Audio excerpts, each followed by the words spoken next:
My name is Jack. I'm with Roberta Cromie and David Kherdian, and we are having the privilege of spending a little time visiting here with David on our trip through Massachusetts.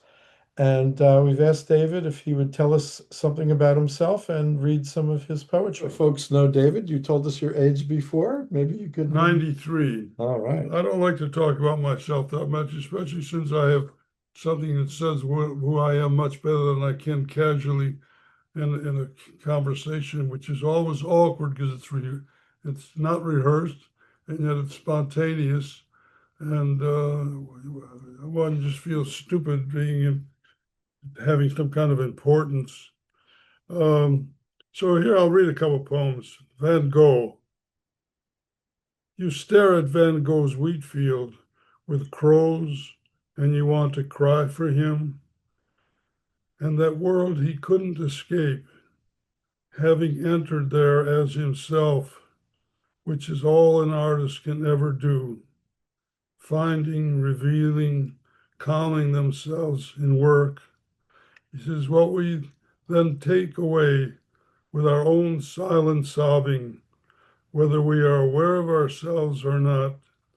For you can only know to wish if you know yourself, and like Van Gogh, have explored the chambers of your heart and mind and soul, and then open yourself to life as he had, without fear, in sorrow.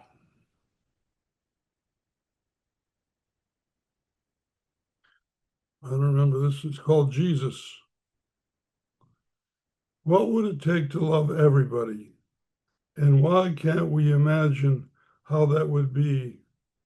And also why we cannot truly comprehend Christ's all loving life, since it doesn't resemble in any way our own. Yet we try to understand and realize who he was and how he came to be, with all that was done here for us, that we can only puzzle over when unable to do this for ourselves, to weep quietly over all that we might be able to do for this life that is ours.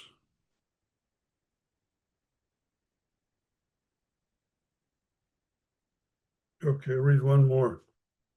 Barriers.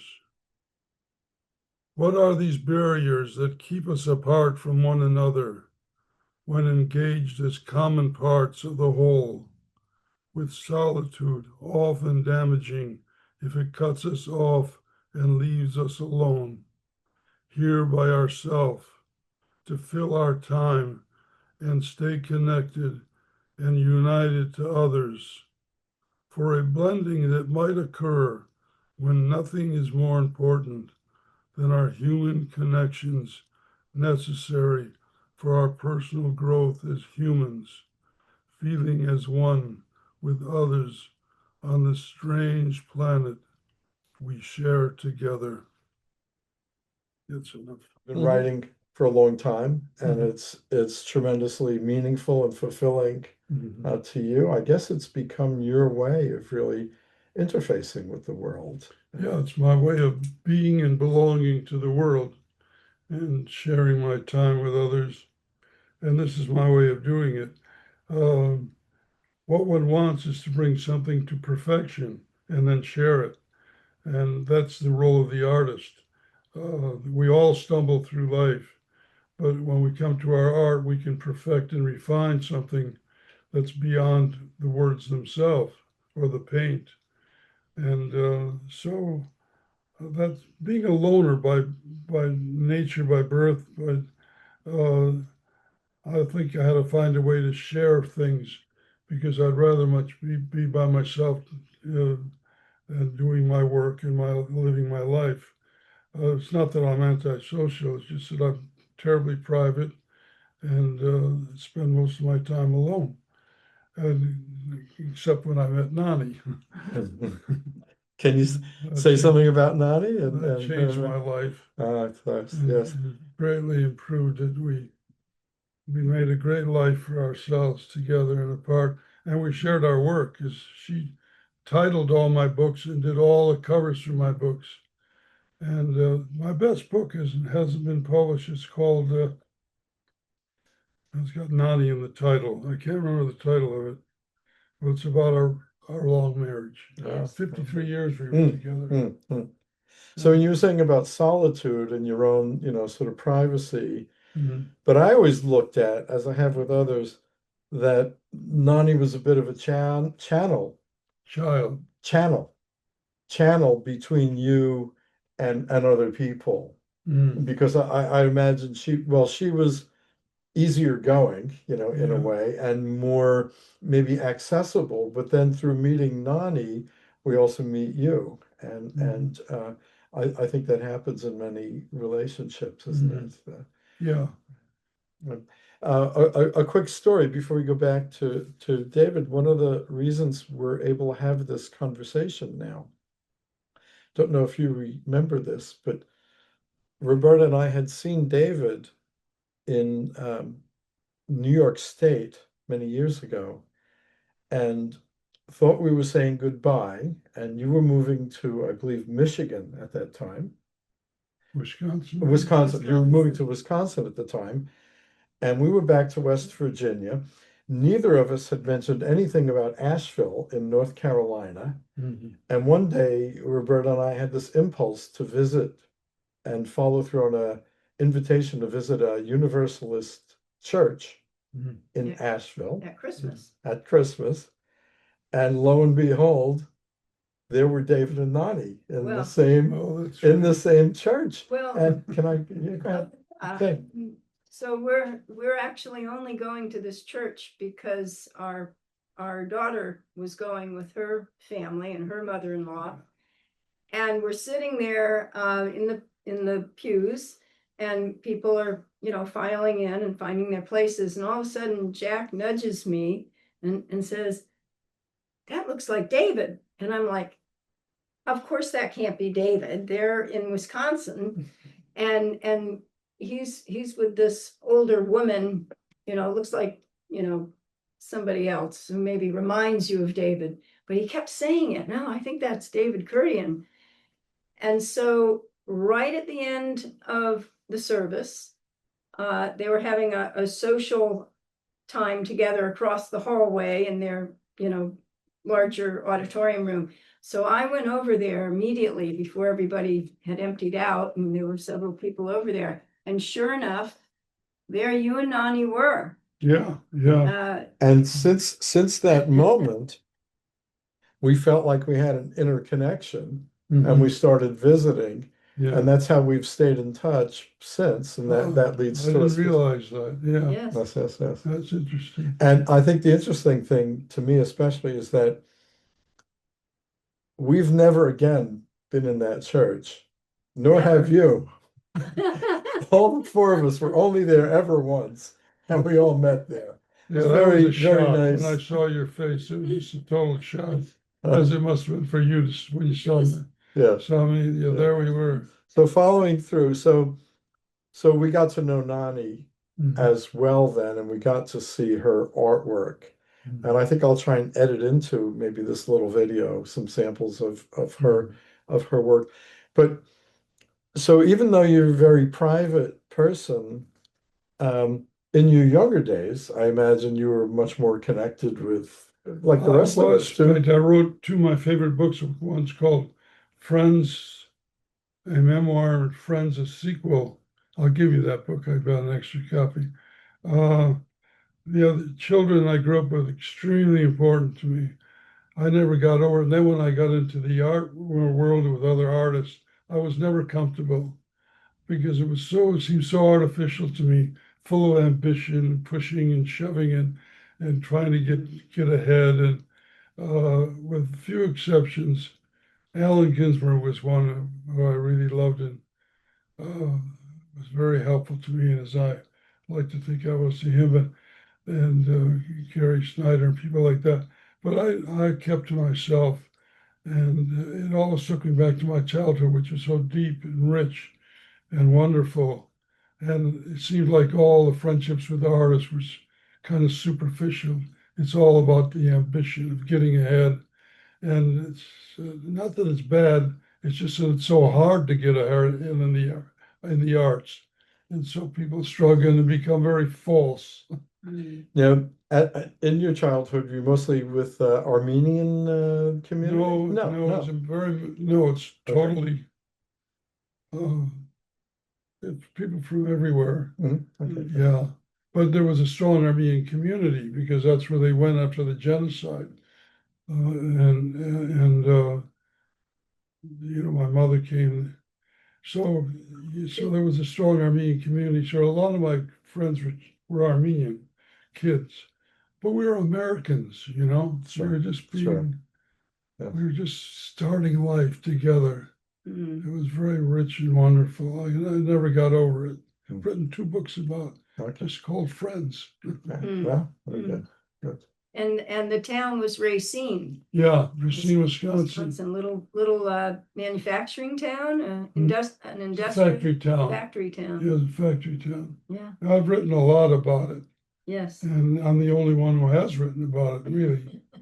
So, And your neighborhoods, the neighborhoods you lived in and interconnected, the kids all played, through the neighborhoods together. sports is very big. Hunting and fishing was very big, and sports were very big. And I'm sure that's still true in the Midwest. Yes.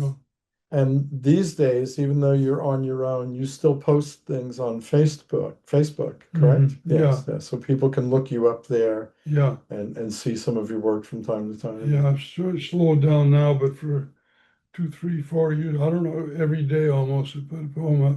Okay, good. So that's one of Nani's paintings. Is that the 2 of you? Looks it. And your cat? The cat you've written some poems about your cat also. Oh, yeah. And then Nani's brother Edwin was also an artist. Edwin Hedge, actually Nani's brother-in-law, married to David's sister, Virginia. So it's really David's brother-in-law, Edwin Hedge, who did this wonderful painting, along with many other beautiful ones in that style, pointillism, I guess. But Nani had quite a career as an artist, illustrating a lot of your books, David. Right, the Tiger of Kurdistan. Didn't you write Turkestan, the Tiger of Turkestan? Did you write that book? No.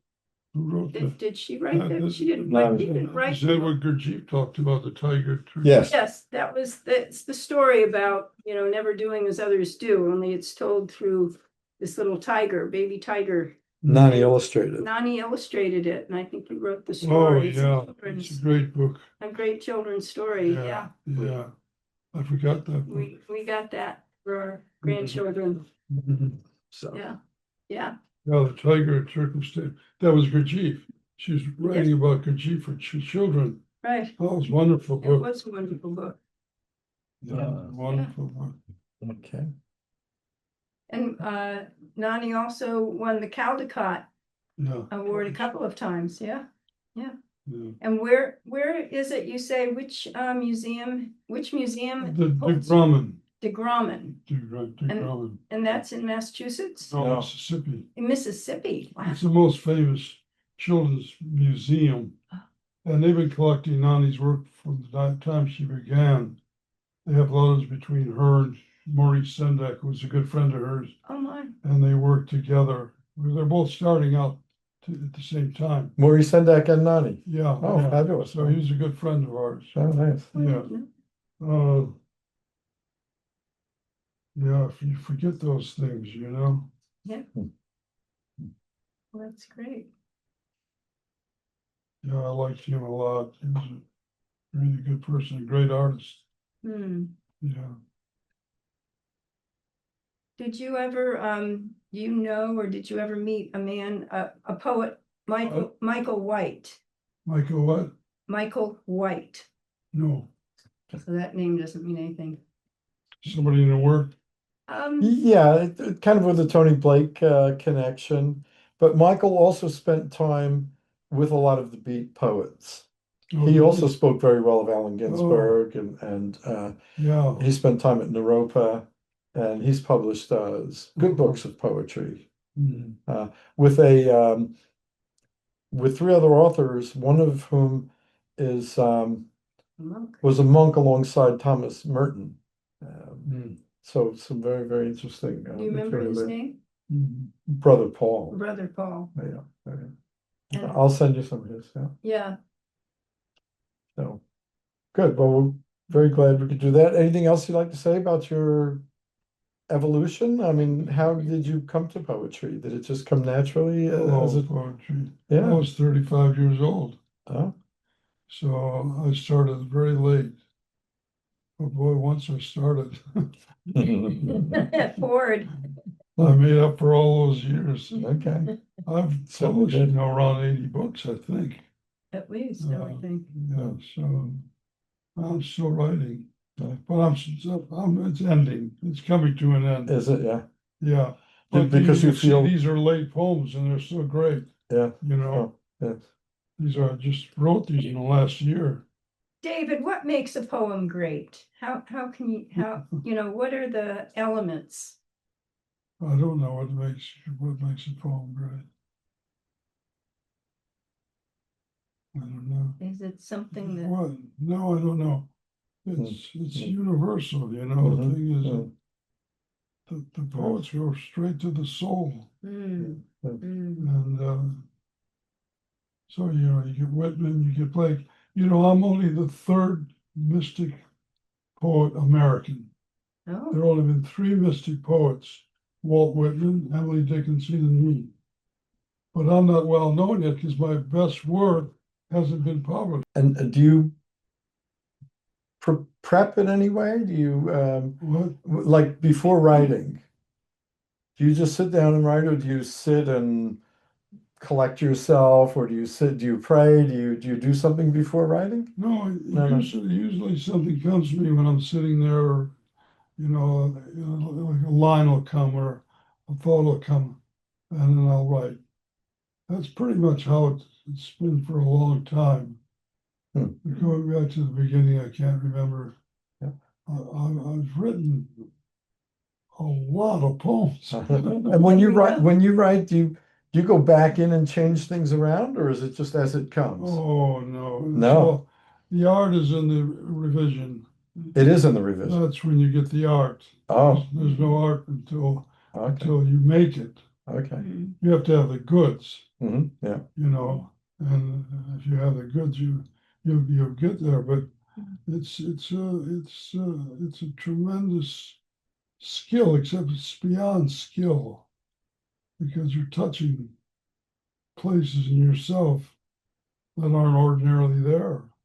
They're not the places you live your ordinary life from. They come from your soul. So it's deep and it goes back and back and back. How old am I really? I have no idea.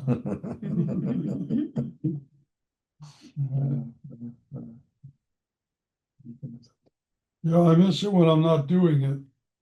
And I've gotten to the place where I'm not writing very much anymore. And I miss it. I miss it. And some of the poems are weaker too. I'll throw those away. But these were new. These are new poems. Van Gogh has been a big inspiration in my life. Van Gogh and Thoreau are the two big daddies in my life. Yeah. I can understand. No, Vincent's so amazing to go back, and so lonely. Vincent van Gogh. He didn't even have. There was no nanny for Vincent. There was He has a brother. his brother. Yeah. Yeah. Okay. Very good. Yeah. Yes. And it turns out his brother's wife really If brought it this wasn't for forward. his brother's wife, he would not be as famous as he is. Yeah. Correct. He would have been another one of the impressionists, like Pissarro and so many of them. I mean, he would have been in that same category. But his sister-in-law, is that what she is? Yes. Yes. Yes. Teo's wife. Yes. She decided to And she went around and bought all his paintings up and had shows, and then suddenly the world saw. But Van Gogh knew. He did. He Yes. knew who he was. Yeah, There's no question in his mind yeah, that he was immortal. yeah, Mm. yeah, Mm. yes. And he paid the price. He suffered greatly. Oh God, he suffered. Everybody wants an ordinary life on Mhm. one level, Yep, yep, and he didn't get it. that's right. He never had a woman. Yeah, No, it's a very sad life. But he gave so much to the world. Mm. Mm. and it's great to see the sort of eternal aspect of it because in the small space and time, things were very difficult for Vincent and unrecognized. But so much later, outside of his lifetime, the creative energy in his work still reaches out to people for all time now. You know when you hit it, Hmm. and he knew. I know when I hit it. Hmm. He knew when he hit it, and there was no doubt in his mind he was going to be famous. Mm. He knew how great he was. If you write a great poem, you know it. Mhm. There's no question. Now, other people may not like it, or they may flip over it. Doesn't matter. You know when you've done it because it comes from another place. Mm. We're very old, you know. Poets are very old people, and they're in touch with their soul from other lifetimes. So what you know is in you, but you can And, get lost. and certainly from within this lifetime. Yeah. But you have to articulate it. It has to be, it has to find a form. It's not enough that you have this great spirit, this great soul that Thoreau had and so many people had. But the art is another matter. You may need that soul to write the art, but the art is distinct. It's something else. It's something outside of time and outside of you, you know. And you reach that place if you're a great artist.